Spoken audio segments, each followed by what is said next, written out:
What's up, YouTube? Welcome back to my channel, man. You guys know what we love to do here, man. We break down scary and creepy videos from around the world on the net, man. From TikToks to YouTubes to IG Reels, man. Anything bizarre, unexplained, unusual you can find here on this channel. Got a good one for you guys today, man. So let's dive on in. Fighting for his life, the 23-year-old who was accidentally buried alive on a beach in Australia has sadly passed away. If you didn't know, Josh Taylor was at the beach with his friends when they decided to dig a deep hole around 1.5 meters to cook a pig in. His friends say that he stood up from his chair, lost his footing, and fell backwards head first into the pit. They said he put his hands out to break his fall, and the walls of the pit collapsed on top of it. A staggering 15 men who were on the beach pitched in, digging and pulling. But a witness said that the force of being pulled out using a rope tied to his ankles caused him further injury. It was pretty gnarly when he popped out. I threw up. He broke due to the suction and the force of everyone pulling. Josh didn't have a pulse for 45 minutes when paramedics began performing CPR. And after being rushed to hospital, it was almost a week before he actually passed away. Although they are currently treating it as a freak accident, police have confirmed that they are still investigating the circumstances around the incident and are now asking anyone with dashcam footage from that day to please come forward. If you swim in... You think there was something more to that case? Because it seemed like it said he just fell in, but making it seem the police think it wasn't just a random accident or someone made a person. I mean, all those men, they was trying to help him dig him out, but it seemed like they were doing more harm than good, bro. Just imagine, man, you on the beach having a good time, you digging a hole, I guess they said to cook a piglet, man, and you accidentally fall and accidentally fail or something happen, man, and your freaking whole life is just gone, bro. That's just freaking crazy, man. You gotta be careful, man, even when doing like things on the freaking beach, man. Always be aware, bro, because you never know what can happen. And you guys thoughts on that case down below. You guys think that if it's an accident or there's something more to it? In this, you will die. 100% fatality rate. Every motherfucker who ended up in there has died. You may not believe it, but this guy is 100% correct. Falling into this is basically a death sentence. This TikTok went viral recently of a guy exploring this dam and explaining how every single person that fell into it died. You might be looking at this and thinking, wow, I could definitely swim in this easily. But I'm here to tell you, you can't. You literally have no chance of surviving swimming in this. Really? This dam is located in Pennsylvania, and it's known as the Dock Street Dam. And since 1935, it's taken the lives of 30 people. Granted, this water is not moving very quickly, so it has the illusion of appearing safe. But the way that this wall is built right here is what makes it so deadly. This dam is known as something called a low-head dam. And low-head dams create something known as backwash, which is basically like a washing machine. And if you fall into the water, you're gonna go around in circles until you eventually end up drowning and dying. Backwash is extremely difficult to get out of, so the best course of action here is to stay out of the water. So if you ever see this dam or a dam like it, never go into it. It's freaking crazy, man. Like I said, the way optical illusions, man, your eyes are making it seem, man, like I can freaking swim in that, but there's something way more sinister to it, bro. You never know, man. Because at first when I looked at it, I said, how could somebody not survive that? But once I was learned, like the information that I learned, it looks like you ain't gonna survive that, bro. So you better stay out of it, man. He said, oh, freaking 30 people got passed away, man. Maybe they should shut that dam down or try to switch it up or change it, man. If that many people freaking passed away from that. Freaking crazy, bro. Like I said, when we watch these TikToks together, don't believe what I say, don't believe what the video say, do your own research, because I'm learning just like you guys are. Tell you guys thoughts on that case down below, bro. It's creepy, man. Her arms were cut off. Her legs were cut off. Her ears were cut off. Her tongue was cut off. Her nose was cut off. What would you do if you found out that your significant other has been plotting to take your life and specifically has been poisoning you for a while. I've been seeing these cases over and over and over again. This case recently took place on August 16th of 2023, where 30-year-old Connor Bowman poisoned his wife of 2 years, Betty Bowman, with gout medicine, and she became extremely sick and passed away. Connor's motive will leave you shocked, and all I can say is that people are losing their damn minds. But here's the twist. Connor and Betty were in an open relationship. Connor and Betty mutually agreed that they can be in this open relationship, but the terms were that they weren't allowed to get emotionally attached to anyone else. Connor started seeing someone new, and he started to get emotionally attached to this person. And of course, Betty found out, and she suggested that they get a divorce. But instead, Connor decided, let me poison you because I don't want to divorce you. The whole case is freaking crazy and insane. And a freaking open, they married and they in an open relationship. I don't even know how that even freaking works, man. They said don't get emotionally attached, but that's what happened. And because she wanted to get a divorce, he decided to end it all, man, by freaking giving her some caplets to freaking take her out, bro. Like she said, man, people are crazy and losing their minds nowadays, bro. With each passing day, it's freaking insane, man. Because you got emotionally attached to somebody else, and it seemed like if you wanted to be with that person, so why would you get mad if she wanted to get a divorce? That seemed like that's what you would want.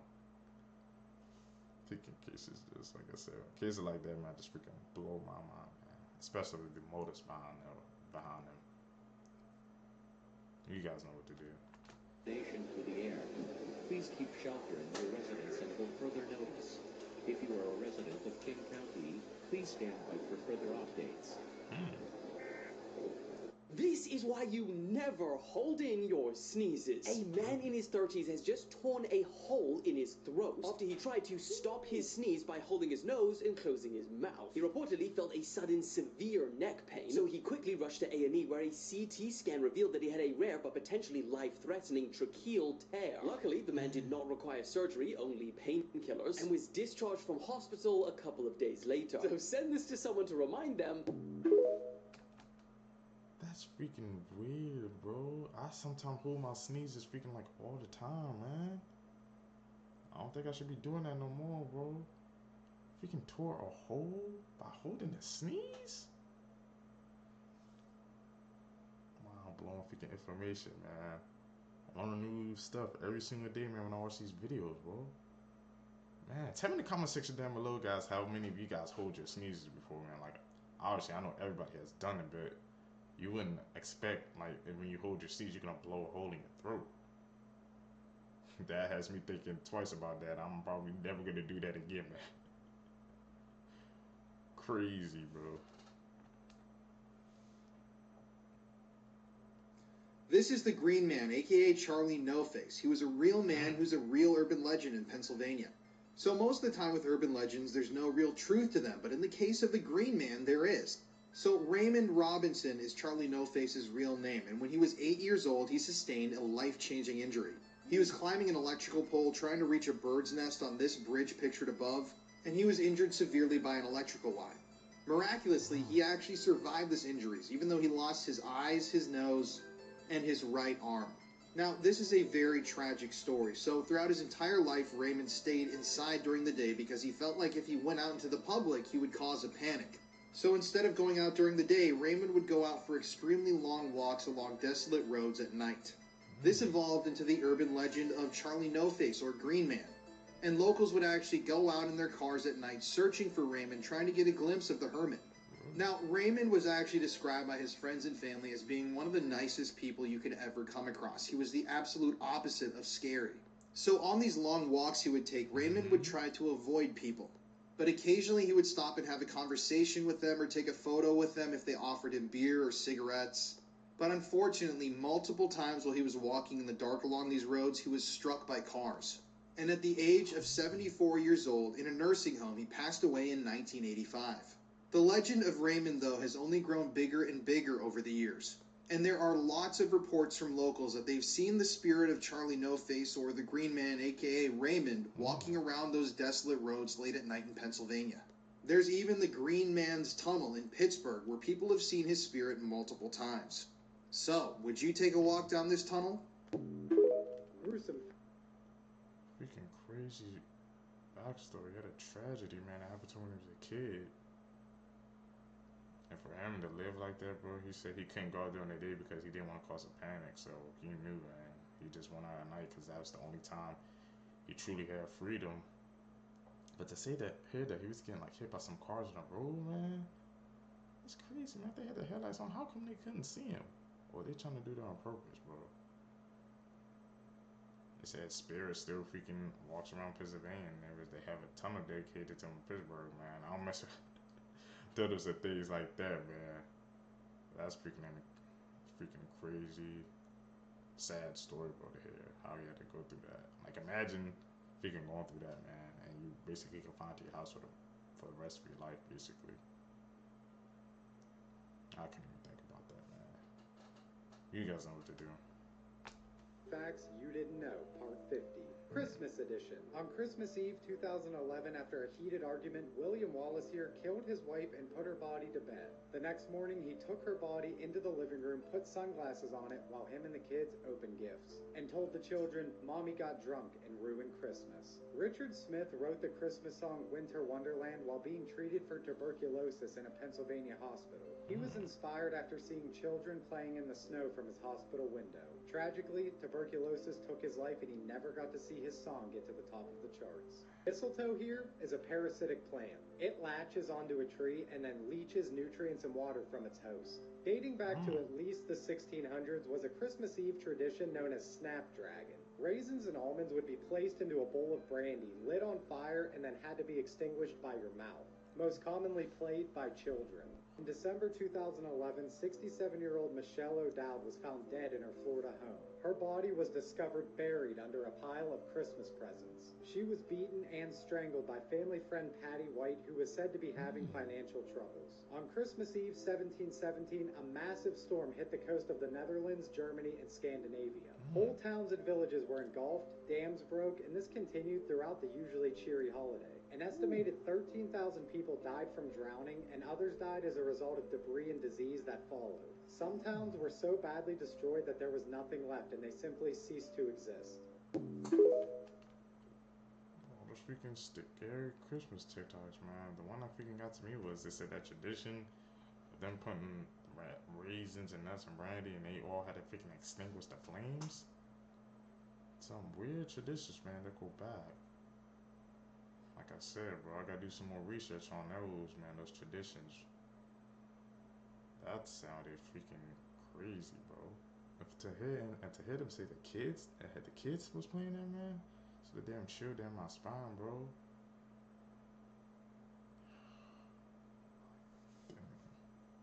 I definitely gonna have to do some more research on that one, man. You guys know what to do.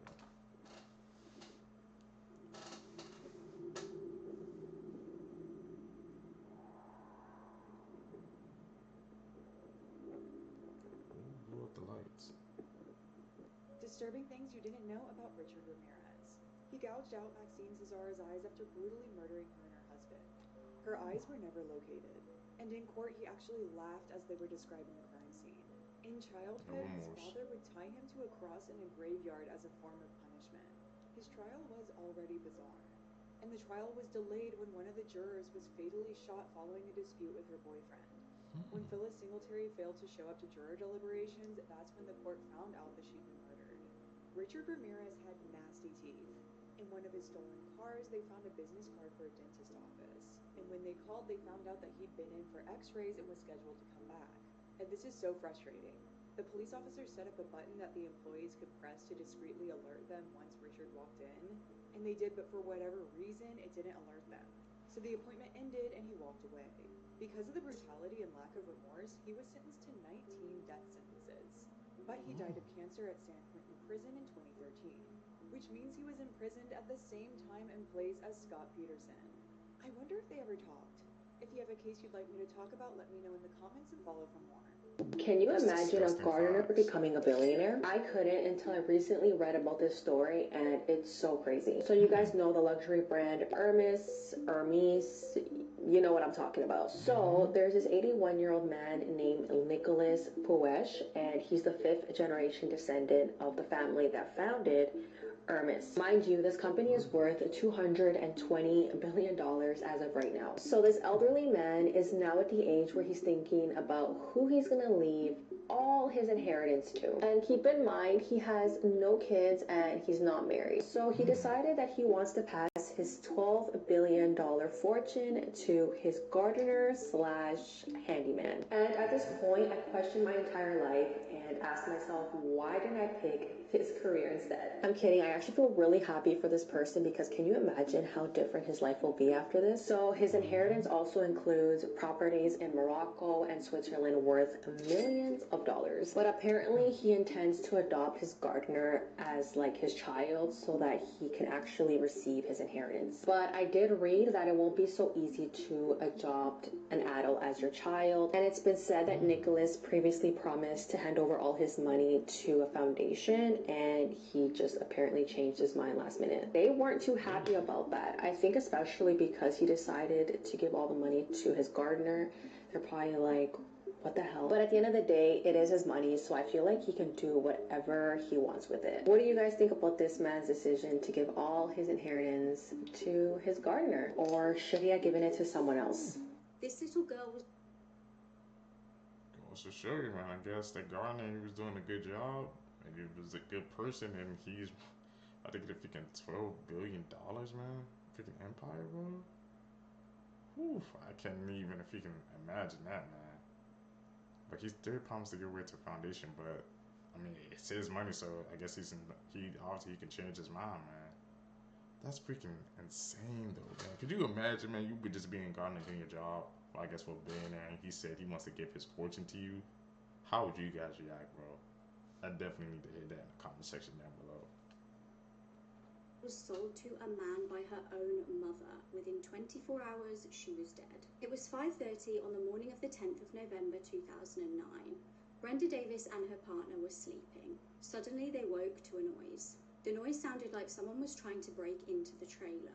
Then Brenda's sister Antoinette shouted that her 5-year-old daughter Shania was missing. Brenda begged for Antoinette to call the police, but for some reason she was hesitant. Although she did eventually call, when she was questioned by police, her story seemed to change. When Antoinette was first interviewed, there was good news.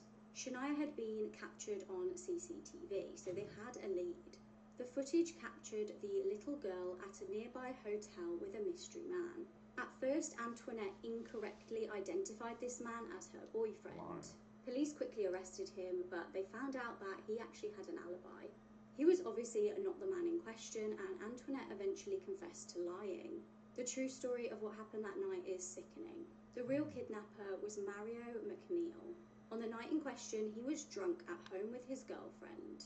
He had decided to text his ex, Brenda Davis. When she didn't reply to him, he planned to break into her trailer. Mario then took the little girl. As if this wasn't shocking enough, he actually didn't take the little girl of his own accord. Her mother had sold her to him. She later explained that this was to settle a $200 debt to him. In another disgusting twist, Antoinette would later tell the police that she simply intended Mario to her daughter and return her to her. This was her 5-year-old daughter.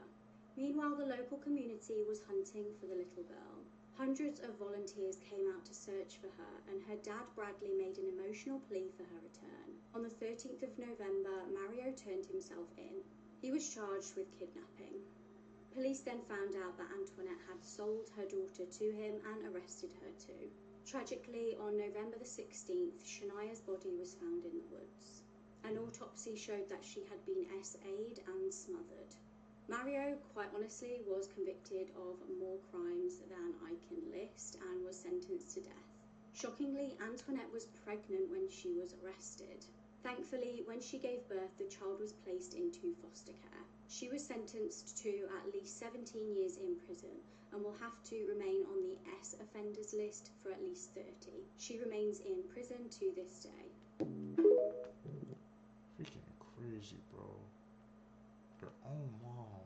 sold her daughter. To go through all that freaking pain and fear, man. I said in my freaking previous videos, man, the world can be a truly evil place, bro. Like, how could somebody even do that? What crosses your mind to even think that? Over $200 too? I'm like, what? That's just a bone chilling and freaking disgusting case. You guys know the drill.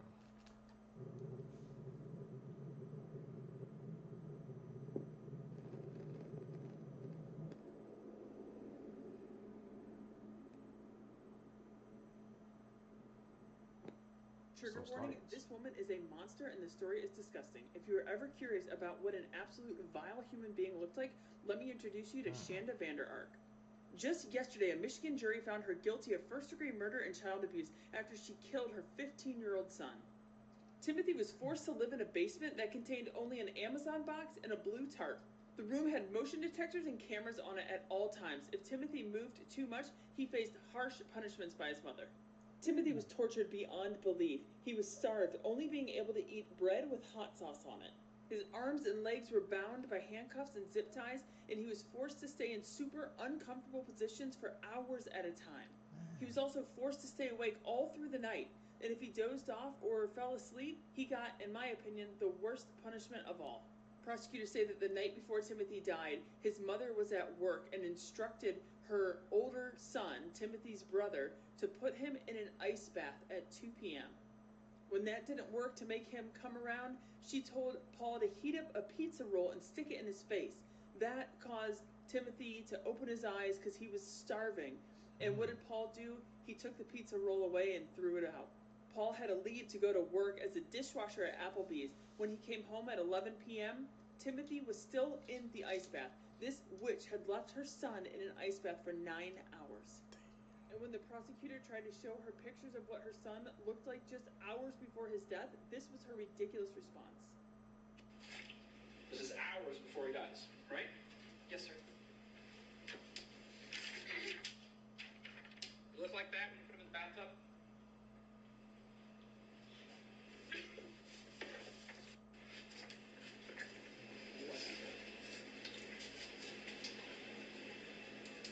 You know what you did.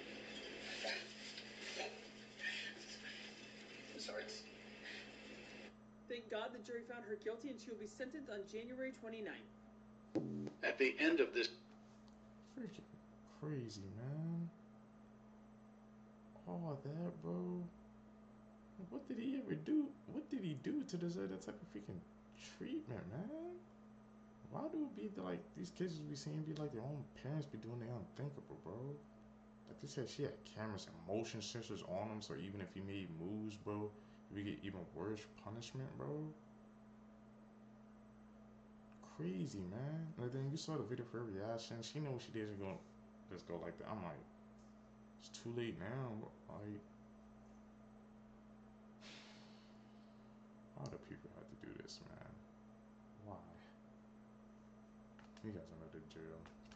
The street sits one of the most horrific true crime stories you'll ever hear about. The Ortega family was having a Christmas Eve dinner in Covina, California, when there was a knock at the door. There was a man there dressed in a Santa suit and armed with a gun and a flamethrower. By the next morning, 9 people would be proclaimed dead. What could cause a man to just snap like this? People, man, gun and a flamethrower? I'll have to do some more research into that.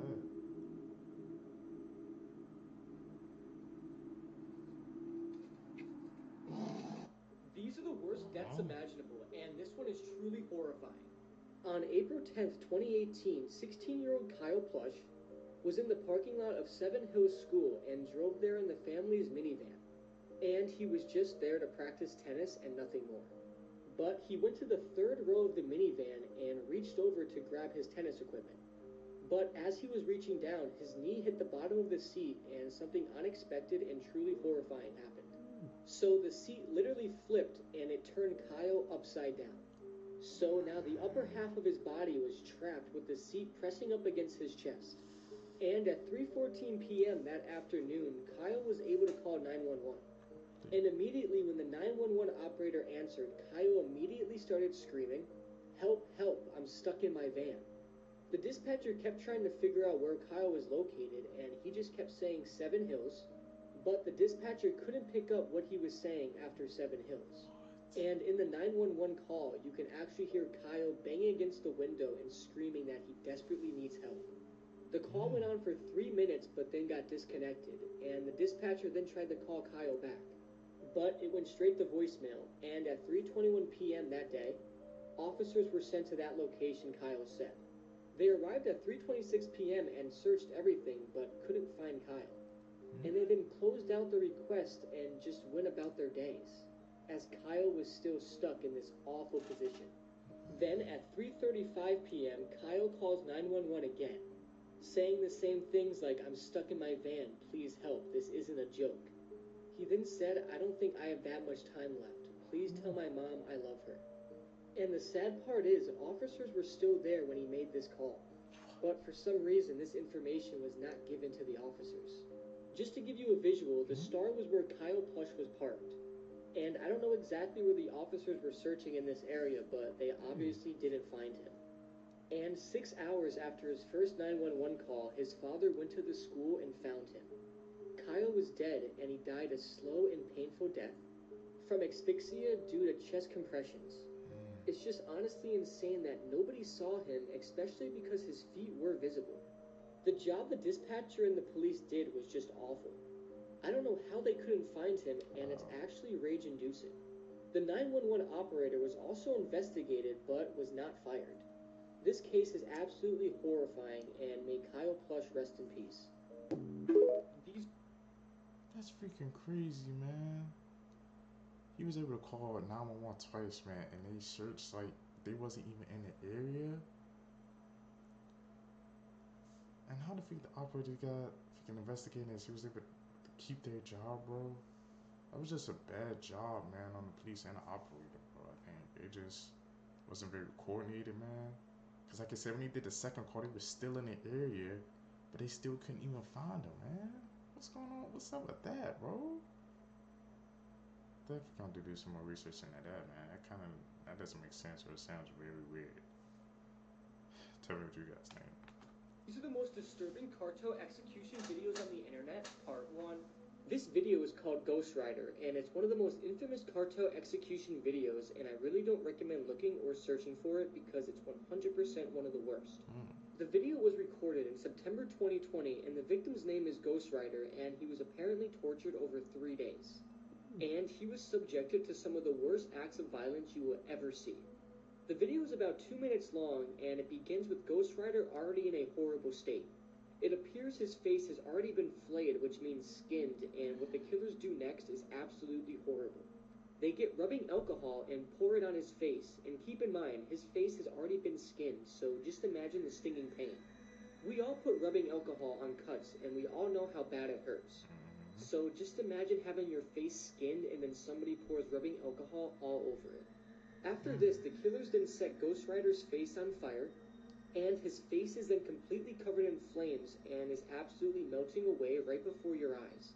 You hear the cartel members laughing and mocking him as he burns and his face melts. Ghost Rider is letting out blood-curdling screams as the flames continue. The video then skips to later on in the day, or a couple days later, and Ghost Rider has been tortured and burned so severely that his whole head is basically a red skull. There's no skin, there's no hair, there's no facial features, you can't even see his eyes. And after all of this, he is still alive. At the end of the video, they tell him to raise his head, which he does, which confirms he was still alive, and I have no idea how somebody can live through all of this torture. They then set his head on fire again to make him look like Ghost Rider with his burning skull.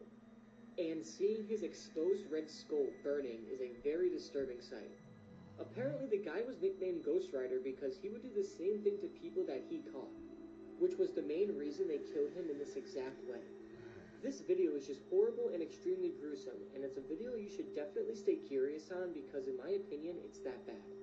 The wife of a plastic surgeon in Florida died after undergoing several procedures at her husband's office, and now her death is being investigated. November 21st, 33-year-old Hillary Brown was receiving procedures from her husband, Dr. Ben Brown, at his office at Restore Plastic Surgery in Gulf Breeze, Florida. During the procedures, she ended up seizing and going into cardiac arrest and then fell into a coma. She remained in the coma for a week until she was taken off life support because she had gone without oxygen to her brain for too long. And now, the Santa Rosa County Sheriff's Office is investigating her death. So let's talk about what happened. Hillary had 3 children from a previous marriage and has been married to Ben Brown for about 2 years. Dr. Ben Brown is a practicing plastic surgeon in Florida, but he has a history of malpractice lawsuits against him. His practice, Restore Plastic Surgery, currently has 2 malpractice lawsuits open against it. Only one lists him as the defendant, though, and it is still ongoing. The plaintiffs in this case, Wendy and William Cardin, allege that Brown used foreign materials in a post-mastectomy reconstructive breast surgery for Wendy without her consent back in 2018, and that this caused infection and sepsis at the surgery site. The lawsuit also claims that Wendy suffered nerve damage and other permanent injury due to the extension and position of her arms during the prolonged surgery, alleging that Brown, quote, negligently failed to periodically monitor the position of the upper extremities. Brown is currently facing that malpractice lawsuit, but he now may be facing more serious charges depending on the result of the investigation into his wife's death. At 4:15 p.m. on November 21st, Ben Brown called 911 from the Restore Plastic Surgery office. The notes from the call indicate, quote, a female patient was in cardiac arrest after potentially being over-medicated. Hillary's father, Marty Ellington, said that Brown told him that he was out of the medication they typically use, so he used something different for her surgeries. There are questions about that and also questions about the presence of other medical personnel during the surgeries. November 24th, 3 days after the surgeries, Ben Brown posted on social media, quote, we need prayers for a miracle. Hillary had a cardiac arrest on Tuesday afternoon. He wrote, we called 911 and started CPR. Her heart came back, but her brain is not doing well. Hillary Ellington Brown, you are my soulmate, my world, my everything. Please come back, please. A statement provided by a PR firm on behalf of Ben Brown's family said Ben was performing minor and routine services on Hillary.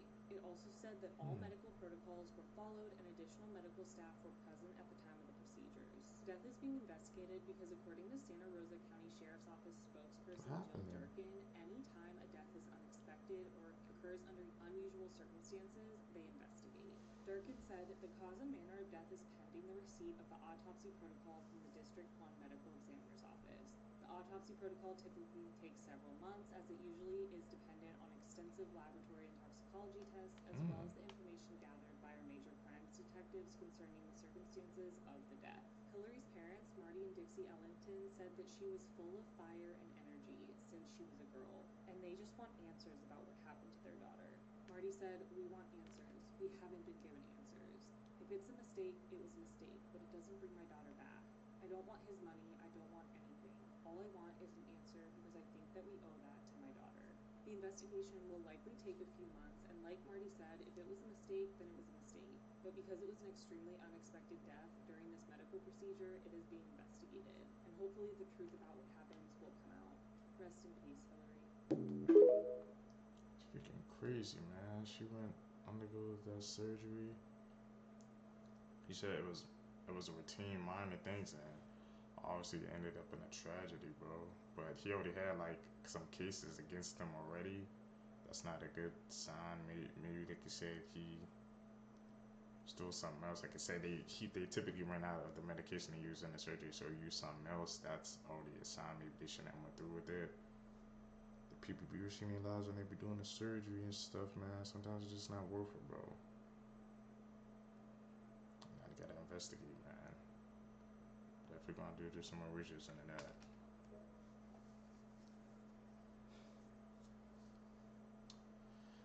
YouTube, that's it, man, for this video for you guys today, man. Like I said, you guys, tell me in the comment section down below, guys, what you guys think of this new format, man, that I've been rocking with, man. Like I said, I like it. I feel like I'm finally getting to a flow of things. I really appreciate the support, man, on the channel. So hit that like button, man. Hit that subscribe button, guys. That's the only way we can grow, man. We can hit this algorithm, man. Like I said, I know, guys, we can grow this community into something special, into something big. I just need you guys' help, man, to push us on the right track. Also, man, like I said, tell me in the comment section down below, guys, if you guys have any suggestions for a community name. I want to name us by the end of the month. Guys, I'm catching the next videos, man. I'm out. Peace, YouTube.